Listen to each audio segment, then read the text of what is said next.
सुप्रभात बच्चों, कैसे हैं आप सब। उम्मीद करती हूँ आप सब अच्छे होंगे। तो बच्चों, आज की कक्षा में हम पढ़ने वाले हैं अध्याय नंबर 11, जिसका शीर्षक है मेरी कहानी।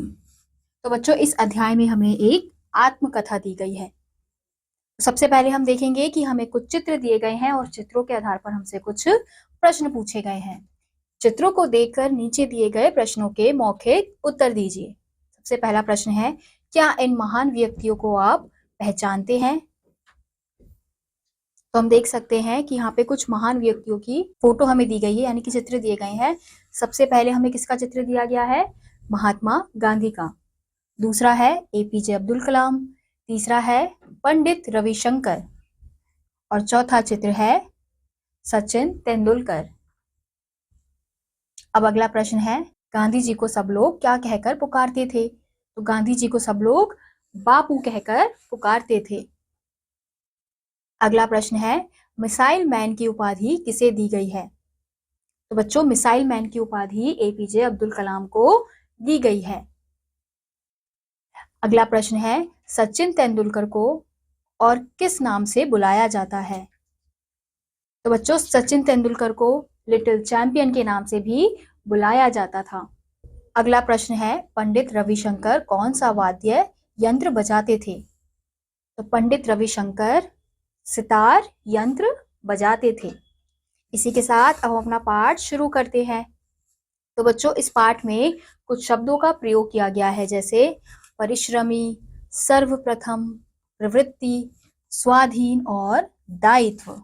तो बच्चों, ये जो चित्र है आप देख सकते हैं, ये डॉक्टर राजेंद्र प्रसाद का है। मेरा जन्म 3 दिसंबर सन 1884 ईस्वी को जीरादेई ग्राम में हुआ था। यह ग्राम बिहार प्रदेश के सारण जिले में है। मेरे पूर्वज उत्तर प्रदेश से रोजगार की खोज में इधर आ गए थे। तो हम देख सकते हैं कि राजेंद्र प्रसाद का जन्म 3 दिसंबर सन 1884 ईस्वी में जीरादेई ग्राम यानी कि गांव में हुआ था, जो कहाँ पे है? बिहार प्रदेश में है। और उनके जो पूर्वज है वो उत्तर प्रदेश में रोजगार की खोज में आए थे, यानी कि कामकाज की खोज में यहाँ पर आए थे। आरंभ में मुझे एक मौलवी साहब ने पढ़ाया, उनसे मैंने फारसी का ज्ञान भी पाया। अंग्रेजी पढ़ने के लिए मैं छपरा भेजा गया, फिर वहां से बड़े भाई के साथ पटना गया। तो हम देख सकते हैं कि आरंभ की जो शिक्षा है उन्होंने मौलवी साहब से ली थी और उन्हीं से उन्होंने फारसी का ज्ञान भी पाया था, और अंग्रेजी पढ़ने के लिए उन्हें छपरा भेजा गया था, और फिर बाद में बड़े भाई के साथ पटना वो गए। बचपन से ही मैं परिश्रमी था और पढ़ने में मन लगाता था। मुझे इसका हर्ष है कि स्कूल, कॉलेज और विश्वविद्यालय की जिस परीक्षा में भी मैं बैठा उसमें सर्वप्रथम रहा। यानी कि वो जिस भी परीक्षा में बैठते थे, चाहे स्कूल की हो, चाहे कॉलेज की हो, चाहे विश्वविद्यालय की हो, हर परीक्षा में वो सर्वप्रथम ही आते थे। बाल्यकाल से ही मैंने रामायण, महाभारत एवं गीता आदि धार्मिक ग्रंथ पढ़े। मेरे जीवन पर इनका गहरा प्रभाव पड़ा।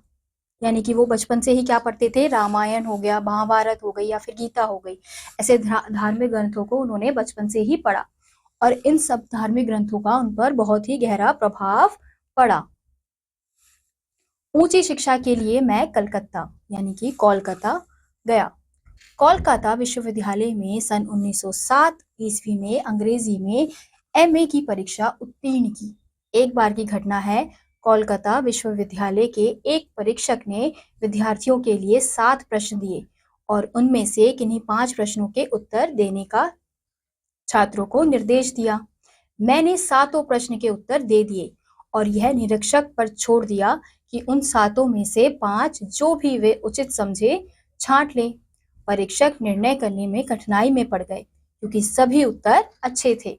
अंत में परीक्षक ने मंतव्य व्यक्त किया, परीक्षार्थी परीक्षक से भी बेहतर है। तो हम देख सकते हैं कि कोलकाता विश्वविद्यालय में जब वो पढ़ने गए तो एमए की परीक्षा जब वो दे रहे थे तो कोलकाता के विश्वविद्यालय में परीक्षकों को विद्यार्थियों के लिए 7 प्रश्न दिए गए थे, उनमें से किन्हीं 5 प्रश्नों को करना था, लेकिन उन्होंने क्या किया, सातों के सातों प्रश्नों के उत्तर दे दिए और जो निरीक्षक था उस पे छोड़ दिया कि जो भी उन्हें 5 सही लगेंगे वो उसके उन्हें नंबर दे देंगे। लेकिन सातों के सातों इतने अच्छे थे कि जो निरीक्षक था वो भी कंफ्यूज हो गया था कि कौन सा सबसे अच्छा है।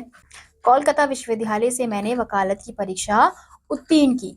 कानून में स्नातकोत्तर की परीक्षा में प्रथम श्रेणी प्राप्त करने पर मुझे स्वर्ण पदक प्रदान किया गया। यानी कि उन्होंने वकालत कहाँ से की बच्चों, कोलकाता के विश्वविद्यालय से ही उन्होंने अपनी वकालत की परीक्षा उत्तीर्ण की थी, यानी कि समाप्त की थी, और उन्हें उस परीक्षा में प्रथम श्रेणी प्राप्त हुई थी। वकालत की ट्रेनिंग मुझे प्रसिद्ध मुसलमान वकील से मिली। उनका नाम खान बहादुर सैयद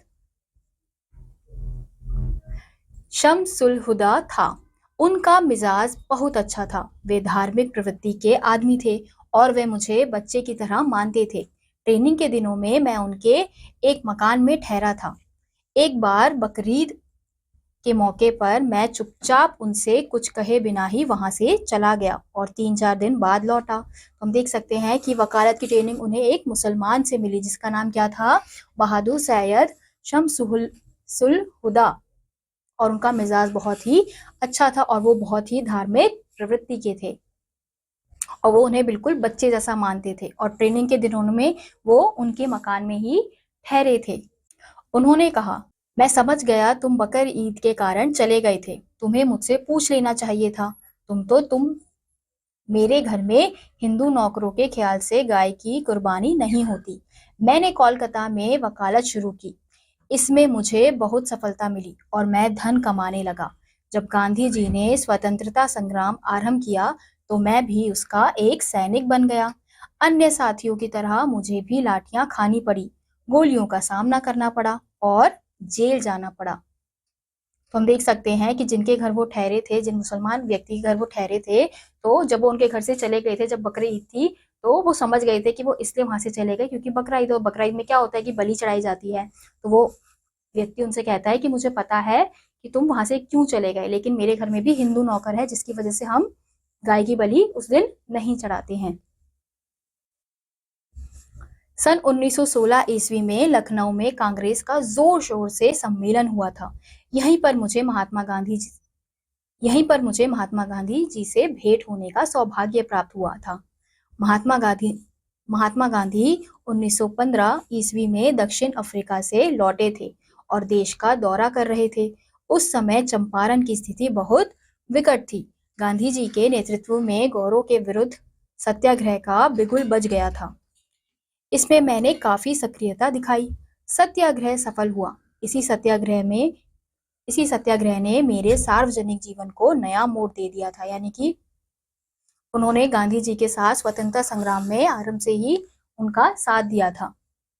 और 1915 में जब दक्षिण अफ्रीका से गांधी जी वापस लौटे थे तो उन्होंने चंपारण की स्थिति देखी तो वो बहुत ही विकट थी और गांधी जी नेतृत्व में गौरों के विरुद्ध सत्याग्रह का बिगुल बज गया था और उस समय उन्होंने काफी सक्रियता दिखाई और इसी सत्याग्रह में उनके सार्वजनिक जीवन को नया मोड़ दे दिया था। चंपारण में गांधी जी के साथ रहकर मैंने जो सच्चाई का पाठ पढ़ा वह मुझे जीवन भर भूलने वाला ना था। गांधी जी पक्के आदर्शवादी थे और उनके आदर्शों के प्रति मैं अधिक निष्ठावान था। यानी कि जब वो चंपारण में गांधी जी के साथ रहे तो उन्होंने देखा कि जो गांधी जी हैं वो बिल्कुल सच्चाई का पाठ पढ़ाने वाले व्यक्ति हैं, यानी कि बहुत ही आदर्शवादी है और उन्हीं से उन्होंने सच्चाई का पाठ पढ़ा। यानी कि हमें हमेशा सच बोलना चाहिए। ये उन्होंने कहाँ से सीखा? गांधी जी से ही सीखा। सन 1921 ईस्वी में गांधी जी ने अंग्रेजी शासन के बढ़ते अत्याचार के विरुद्ध असहयोग आंदोलन छेड़ दिया। असहयोगात्मक सत्याग्रह का अर्थ सरकार के किसी काम में हाथ ना बांटना था। मैंने अपनी जमी जमाई वकालत छोड़ दी। गांधी जी के साथ रहकर अब मैं बराबर उनके आंदोलन के कार्यों में समय देता रहा। फिर हम क्या देखते हैं कि 1921 में जब गांधी जी ने अंग्रेजी शासन के बढ़ते अत्याचार के खिलाफ असहयोग आत्मक सत्याग्रह का आंदोलन शुरू किया तो उन्होंने अपनी वकालत छोड़कर गांधी जी का उस आंदोलन में साथ दिया।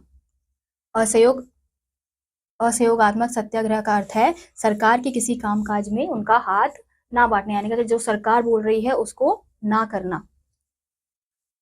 इसी बीच जलियांवाला बाग का वह दुखद हत्याकांड हुआ जिसने सारे देश में अंग्रेजों के प्रति घृणा का स्थायी भाव जनता के हृदय में भर दिया। इस नरसंहार ने असहयोग आंदोलन की आग में घी का काम किया, यानी कि जब जलियांवाला हत्याकांड हुआ तो उस समय क्या हुआ कि सारे देशवासी थे वो अंग्रेजों के खिलाफ हो गए, क्योंकि उस समय इस कांड में बहुत सारे लोग मारे गए थे। तो हम यहाँ देख सकते हैं कि हमें जलियांवाला बाग का हत्याकांड भी इस चित्र में दिखाया गया है। एक बार मैं जेल में था, काफी बीमार पड़ गया। सन 1934 ईस्वी में मैं जेल से छूटा। उन्हीं दिनों देवी प्रकोप से भयंकर संकट का पहाड़ टूट पड़ा। 15 जनवरी सन 1934 ईस्वी को एक विकराल भूचाल ने बिहार के उत्तरी भाग को नष्ट भ्रष्ट कर भीषण जनसंहार किया। सैकड़ों मकान गिर गए, हजारों मनुष्य मलबे में दबकर मर गए, लाखों लोग बेघर बार हो गए, कुएं और खेत बालू से भर गए, चारों ओर त्राही त्राही मच गई थी।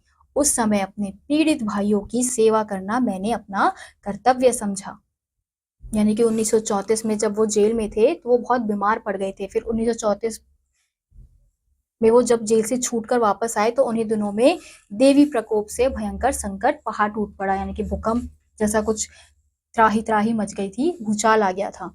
तो 15 जनवरी 1934 को विकराल भूचाल ने बिहार के उत्तरी भाग को नष्ट भ्रष्ट कर दिया था, और बिहार में ही उनके सब घर वाले रहते थे। तो उनका फिर कर्तव्य था कि अपने भाइयों की सेवा करना।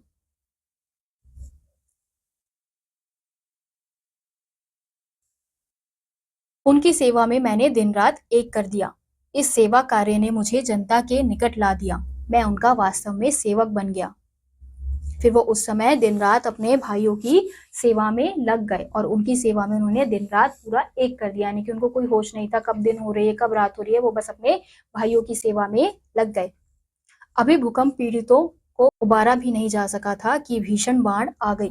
उसमें भी बाढ़ पीड़ितों की सेवा की गई, यानी कि भूकंप से जो पीड़ित व्यक्ति थे उनका भी दर्द कम ही नहीं हुआ था कि क्या आ गई थी, फिर से वहां पे भीषण बाढ़ आ गई थी। उसमें भी बाढ़ पीड़ितों की सेवा की गई थी। फिर सन 1942 ईस्वी में देश में भारत छोड़ो आंदोलन की घोषणा महात्मा गांधी ने की।